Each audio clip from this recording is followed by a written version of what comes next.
Hey agents, welcome to the Center for the Blind. Season 5 Broken Wings of the Division 2 is here, and with it, the newest game mode, Descent. Off the rip, Descent has received a lot of negative feedback. Complaints have been flooding in about its lack of rewards, poor replayability, and inability to save progress. In this video, I'll be addressing all of these concerns, as well as explaining everything else you need to know about Descent as a game mode. Now, before moving on to all that, I'd like to share my personal opinion on Descent. I think it's a great addition to the Division 2 as it's completely new and unique experience. I've heard it compared to Resistance and Survival from the Division 1, but I feel the similarities are few and far between. It's almost like a choose-your-own adventure as far as the type of build you use, and no two runs are the same. By no means is Descent perfect. There are many changes I could think of that could potentially improve it, and it's not for everyone. But I do think it's extremely fun if you're not just looking for another loot cave like Countdown and aren't to attach to the builds you've grinded out in other parts of the Division 2. Okay, so let's get into the heart of the matter. What is Descent? Descent is a combat simulation where you pass through various rooms, fight enemies of all factions including Black Tusk, sometimes dealing with hazards, and every 4 or 5 rooms you'll fight a random boss in a room called the Arena. There are a couple objectives of Descent, neither of which is farming gear. It's currently a relatively poor source for rewards. The cosmetics include a few patches for reaching certain landmarks in Descent, and as for gear, there's no target loot, and caches are pretty sparse. XP gain from Descent isn't bad, but it's certainly not the best way to level up your SHD watch. Personally, I couldn't care less about rewards at this point. I play video games because they're fun, and that's basically why I took a 6-month break from the Division. I wasn't having fun. But I absolutely love this franchise. It's oozing with untapped potential, and now with conflict being broken beyond belief, Descent has basically saved this game for me. I'm having so much fun that even if after a 4-hour session I only had 1 or 2 caches to show for it, I wouldn't care. After all, we can't even use our gear in Descent, not unlike Survival in Division 1. Super fun mode, super shit rewards, but I digress. So, what are the objectives of Descent? First is to neutralize this mystery character called the Nemesis. Now, I'm not going to reveal what it is just yet, but at the end of this video, I will be showing the Nemesis and getting into some more detail of what it is and how you can find it. And don't worry, I will warn you beforehand just in case any of you don't want spoilers. But in a nutshell, the Nemesis is the primary target that you will be hunting in the Descent. The second objective is the leaderboard, of course. Who can get the furthest to the highest loop in Descent? Usually, I'm not a big fan of leaderboards, but they give a sense of competition to PvE gaming, which I can appreciate. Until, of course, the cheaters fuck everything up, but apparently that won't be as much of an issue going forward in the Division 2, but we'll see. Okay, so let's get into how Descent actually works. First off, you're going to fast travel to just east of the White House. You'll see the Descent logo on your map. Here, you can jump right into Descent, or if it isn't your first time here, you can head over to the vendor and buy perks or bonuses that only work in Descent. And they are not one-time use, they are all permanent. You can get things like extra Descent currency, bonus accuracy, hazard protection, lots of things. Now, sometimes the shop will show no items available. In that case, just log out and log back in again, and that will usually fix it. Now, you can matchmake for Descent and play in a group, but scaling, especially for larger groups, is pretty unforgiving right now. So I do recommend either playing solo or with a friend who you can communicate with. Anyways, we're now inside. We'll walk over to this pedestal and click Initialize. This activates the simulation. Before entering the first room, we need to choose a weapon and skill. Now, this is not the video where I'm going to tell you what is meta, how you should play, yada yada yada. That'll come in a later video, once I have a little more time spent in Descent. But these weapons and skills are random. Sometimes you'll see your favorite gun, other times you won't be so lucky. But right now, all the guns will be gray, and as you progress, you'll eventually have the option to get higher level guns. From gray, it goes green, blue, and so on. Just like in the open world. So we've chosen our gear, and there is a lobby shop. But since we haven't completed any rooms yet, we don't have any currency to buy anything. So you can just ignore it for now.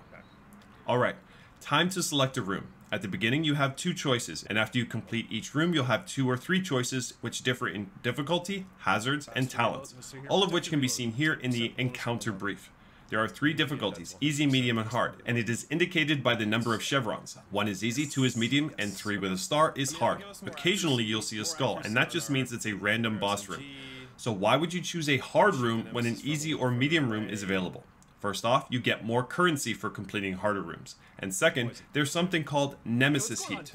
Once you reach 100% Nemesis heat, you have to face the Nemesis.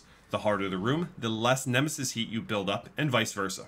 The logic here is that you want to be able to complete as many floors as possible and become as strong as possible before facing the Nemesis. In order to do that, you'll want to choose the harder rooms. If, for whatever reason though, you just want to fight the Nemesis as soon as possible, then you'd want to choose the easier rooms to get as much heat as possible. Some rooms have hazards in them, like fire, poison gas, etc. And some of these hazards, like fire, don't really affect you. It's just a few areas on the floor that are on fire. In fact, it can even help you, as the NPCs sometimes mindlessly run into the fire or poison gas and hurt themselves.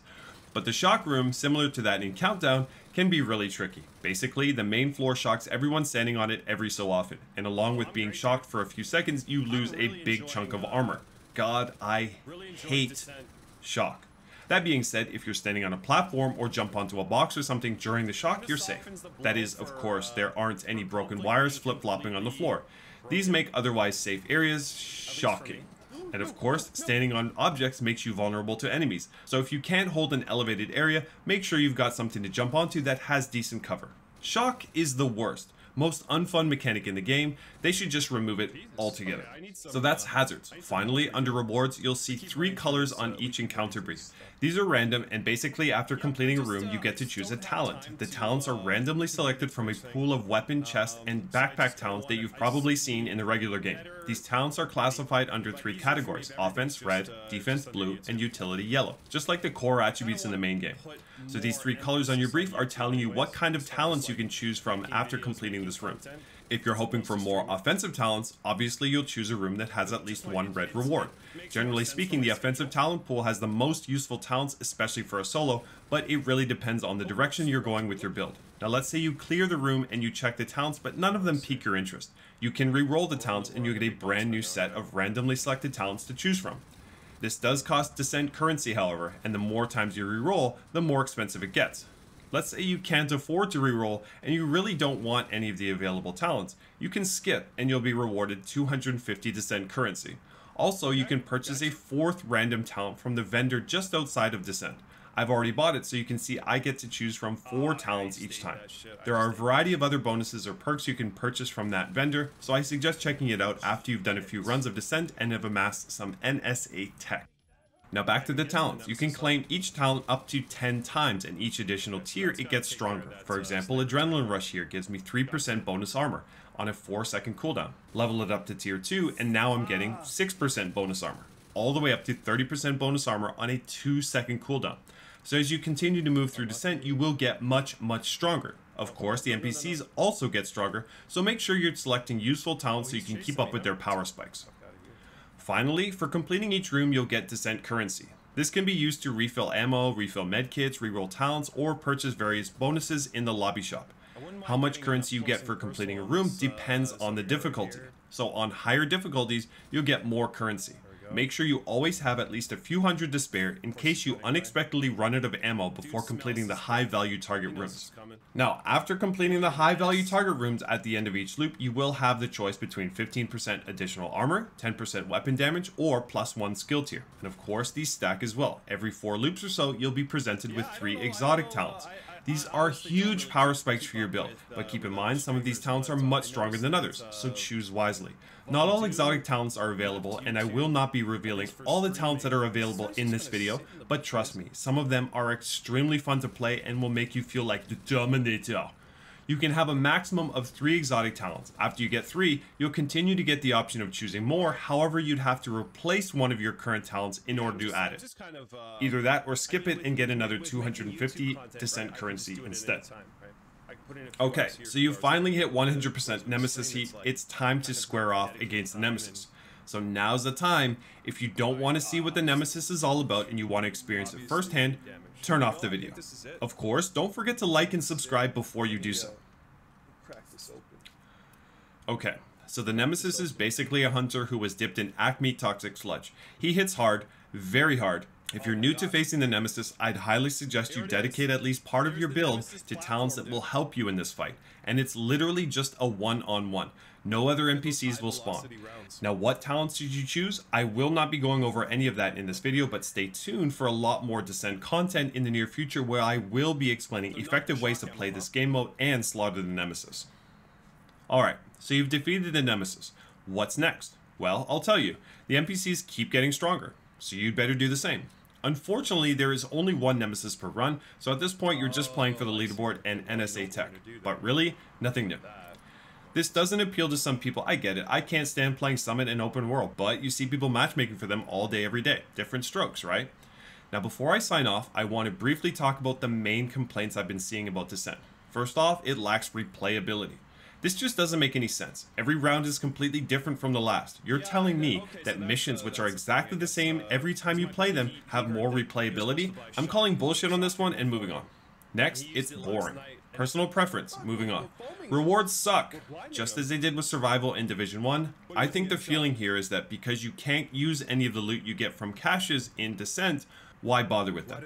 And I kinda get it. And on a side note, if you're not playing certain content just because, and I quote, I played for hours and I only get a couple caches. What a waste of time. If this sounds like you, why are you even playing this game? It's a game. It should be fun. Sure, rewards are awesome, but basically, if you're not enjoying your time playing the game, it might be time to move on. And finally, not being able to save progress. Yeah, this is huge. Even getting to the Nemesis is quite a big time commitment, I agree. There 100% should be a save function. I often play at night, and when I'm getting to the later loops, it's like 2 or 3 AM, and I'm fucking tired. Please let me save and go to bed. I promise I'll come back tomorrow. But yeah, this is a big concern for even myself. People who only have an hour or so to play every day just can't play Descent, and that sucks.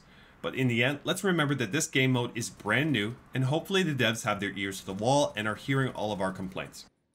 So I guess that's where this video ends.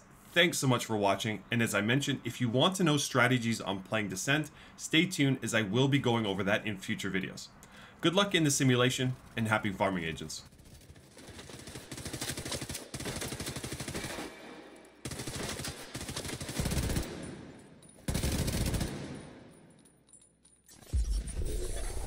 Rogue fixer drone detected. Hostile fixer drone detected.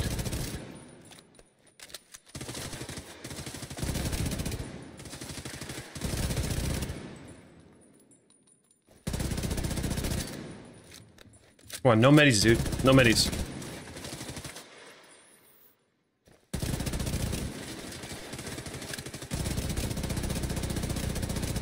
Okay, we got this, we got this, we got this. Vital signs critical. There we go. Boom! Simulation terminated. Collect and gather. Third! Whew.